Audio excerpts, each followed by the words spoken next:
ये 7 प्रकार के लोग जीवन भर सुखी रहते हैं। एक तोता की ज्ञानवर्धक कहानी। जय श्री कृष्णा प्रिय दर्शक बंधु, एक बार पुनः स्वागत है आप सभी मित्रों का आपके अपने चैनल दर्पण ज्ञान गागर यूट्यूब चैनल में।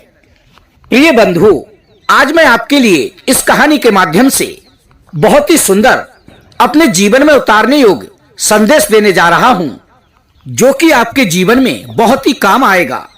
प्रिय सज्जनों, कहानी शुरू करने से पहले आपसे मेरा निवेदन है, यदि आपने अभी तक हमारे चैनल को सब्सक्राइब नहीं किया है तो प्लीज चैनल को सब्सक्राइब कर लें, वीडियो को एक लाइक कर दें, अच्छे कमेंट करें, हो सके तो अपने सगे संबंधियों और मित्रों तक वीडियो को शेयर अवश्य करें। प्रिय दोस्तों, तो बने रहें बिना स्किप किए वीडियो के अंत तक। प्रिय दर्शक बंधुओं, कहानी इस प्रकार है। किसी जंगल में 2 तोता रहते थे। एक दिन वे दोनों तोता एक शिकारी के जाल में फंस गए। अब उन दोनों तोताओं को देखकर वो शिकारी सोचने लगा, क्यों ना इन्हें राजा के पास ले जाऊं। राजा इन तोतों के बदले में मुझे अवश्य ही धन देंगे। प्रिय सज्जनों, उस शिकारी ने बिल्कुल वैसा ही किया। अब वे दोनों तोता ले जाकर उसने राजा को दे दिए। राजा ने उन तोताओं के बदले में उसे कुछ धन दे दिया, जिससे वो खुश होकर अपने घर चला गया। वे दोनों तोता देखने में बड़े ही सुंदर थे, इसलिए राजा ने उन्हें एक पिंजड़े में बंद करके राजमहल में भिजवा दिया। उनकी देखभाल के लिए राजा ने अलग से कुछ नौकर लगा दिए। सभी लोग उन पक्षियों को देखकर बड़े ही प्रसन्न होते थे और उन्हें तरह तरह के फल खाने को दिया करते थे। हर समय 10-20 लोग उन परिंदों के पास बने रहते थे। ऐसा सेवा सत्कार और प्यार दुलार पाकर वे दोनों तोते बहुत ही खुश थे। एक दिन एक तोता बोला कि हे भाई, हम कितने भाग्यशाली हैं जो राजा के यहाँ इतनी सुख सुविधाओं में हम आनंद भरा जीवन व्यतीत कर रहे हैं। सभी लोग हमारा कितना ख्याल रखते हैं। यहाँ पर हमें बिना परिश्रम किए ही सारी सुख सुविधाएं प्राप्त हो रही हैं और यहाँ पर हर कोई हमें प्रेम करता है। प्रिय सज्जनों, वो तोता अपने जीवन से बड़े ही प्रसन्न थे। एक दिन अचानक से सब कुछ बदल गया। उसी शिकारी ने एक दिन उस राजा के लिए एक काला बंदर लाकर दे दिया, जिसने पहले तोते दिए थे। अब वो बंदर जैसे ही राजा के महल में आया, सभी लोगों में बंदर की उछल कूद देखकर उसके प्रति आकर्षण बढ़ गया। अब राज परिवार के अधिकतर लोग उस बंदर को खिलाने पिलाने में लग गए। उसके नटखट स्वभाव के साथ साथ वे खेलने कूदने लगे, हर समय उसकी देख रेख में रहने लगे। अब उन तोतों के प्रति सभी का झुकाव कम होने लगा था। राजा का पुत्र भी उस बंदर के साथ ही अटखेलियां किया करता था। ये सब देखकर उन तोतों के लिए बड़ा ही दुख हुआ। वे अपने मन में सोचने लगे कि जब से ये बंदर यहाँ पर आया है, तब से लोगों ने हमारी ओर बिल्कुल भी ध्यान नहीं दिया है। सभी लोग हमसे दूर होते जा रहे हैं, केवल हमारे भोजन की व्यवस्था करके चले जाते हैं। अब ना कोई हमसे प्यार से बोलता है और ना ही कोई बात करता है और ना ही कोई हमारे साथ खेलता है। हमारा जीवन कितना सूना सूना सा हो गया है। इस बंदर ने तो हमारी सारी खुशियां ही छीन ली। तभी दूसरा तोता कहने लगा कि हे भाई, थोड़ा सब्र करो, वक्त बदलते देर नहीं लगती है। किसी न किसी दिन फिर से हमारे जीवन में खुशियां अवश्य ही आएंगी। प्रिय बंधुओं, तभी एक दिन राजा ने एक मोर खरीद कर अपने महलों में छोड़ दिया। अब तो सभी लोग उस बंदर का सेवा सत्कार करना छोड़कर उस मोर की सेवा करने लगे। वो प्रतिदिन अपने रंग बिरंगे पंख फैलाकर उस राजा के आंगन में नृत्य किया करता था। सभी लोग उस मोर को देख देखकर उसकी ओर आकर्षित होते थे। उस मोर को इतना आदर पाते हुए देखकर बंदर को बहुत ही जलन होने लगी। वो अपने मन में सोचने लगा कि अब तो इस मोर के आगे हमें कोई पूछता तक नहीं। सभी लोग हमें भूलते जा रहे हैं। क्यों ना हमें इस मोर के लिए अपने रास्ते से हटा दिया जाए, जिससे कि हमारा सम्मान पुनः उसी प्रकार होने लगे जैसा कि पहले होता था। प्रिय बंधुओं, यही सब सोचकर एक दिन उस बंदर ने उस मोर को मार दिया।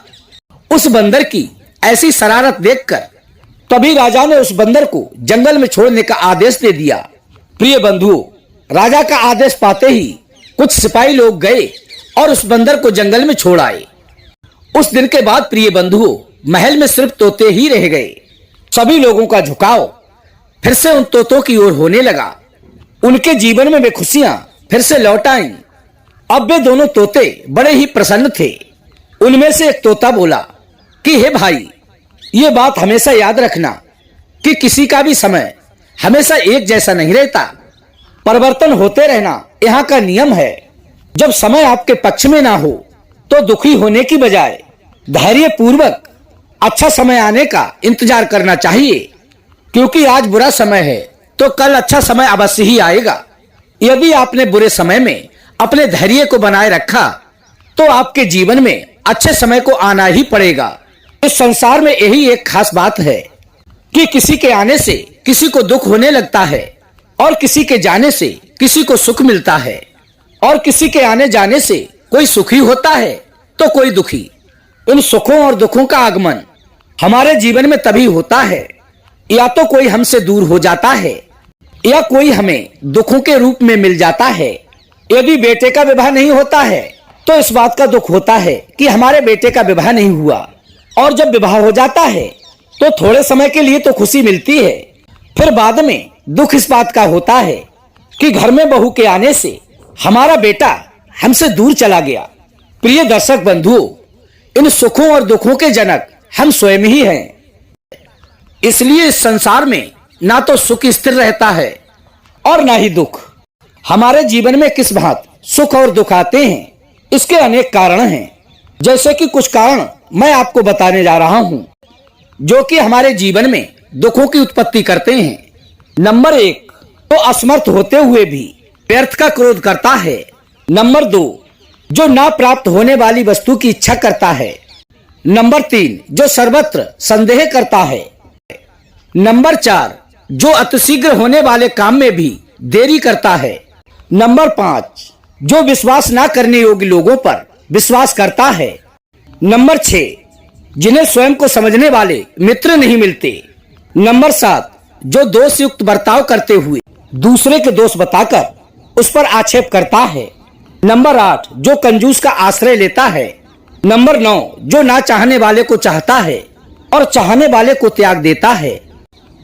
नंबर 10, जो अपने से अधिक बलवान के साथ बैर बांधता है।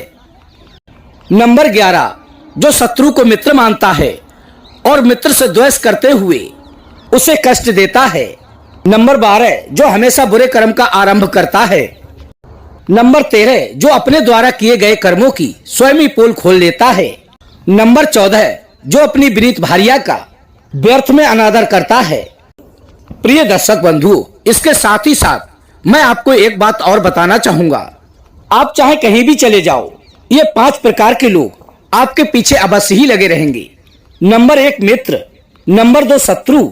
नंबर 3, उदासीन यानी कि रुचि ना लेने वाला, रूखे स्वभाव का व्यक्ति। नंबर 4, आश्रय देने वाले। नंबर 5, आश्रय पाने वाले। अब आइए प्रिय दर्शक बंधु, जानते हैं कि वो 7 प्रकार के लोग कौन से हैं जो हमेशा सुखी रहते हैं। नंबर 1, जो व्यक्ति पापियों से मेल नहीं रखता।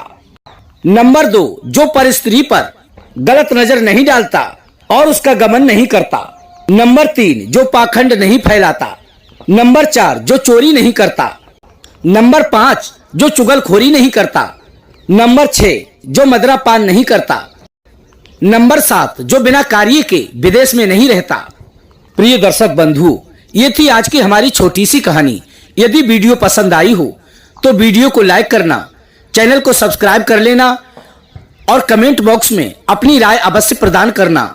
हो सके तो अपने सगे संबंधियों और मित्रों तक वीडियो को शेयर अवश्य करना। प्रिय दोस्तों, हम कल फिर मिलेंगे इसी प्रकार की ज्ञानवर्धक चर्चा के साथ। इसी के साथ प्रिय दोस्तों, राधे राधे, जय श्री कृष्णा।